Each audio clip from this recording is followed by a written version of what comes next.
აქამდე არც ერთ დიდი შვიდეულის წევრ ქვეყანას პალესტინის სახელმწიფო არ ჰქონია, არ ყავს აღიარებული. როგორც რუკაზე ხედავს შეერთებული შტატები და კანადა, გერმანია, საფრანგეთი, დიდი ბრიტანეთი და იაპონია და იტალია. თუკი საფრანგეთის ეს ინიციატივა განხორციელდა, მაშინ პრაქტიკულად მას მიყვება როგორც განვაცხადეთ.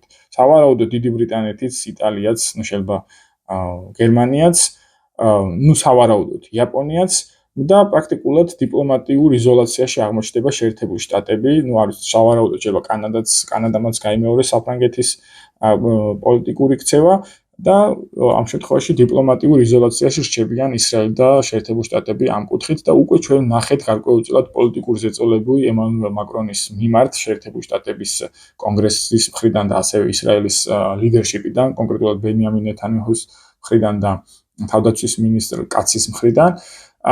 ასევე მარტო ემანუელ მაკრონი არ ყოფილა ესეთი კრიტიკის ინიციატორი დასავლეთ ევროპაში, ყველას და გასაკვირად ასეთი მორიგი, ასეთი ლიდერი აღმოჩნდა გერმანიის კანცლერი ფრიდრიხ მერცი, რომელმაც განაცხადა, რომ ის უკვე ვეღარ ხედავს და ვეღარ, ასე ვთქვათ, იაზრებს თუ რა მიზნით ახორციელებს ბენიამინ ნეთანიაჰუ ამ სამხედრო ოპერაციას ღაზაში და არის თუ არა ის მართლა მიზანზე ორიენტირებული და მშვიდობის დასამყარებლად და რომ, ასე ვთქვათ, ისრაელის დახმარება იქნება ეს დიპლომატიური თუ პოლიტიკური გერმანიის მხრიდან შეიძლება არ იყოს უპირობო. ესეც პრაქტიკულად იყო რევოლუციური განცხადება გერმანიის მხრიდან.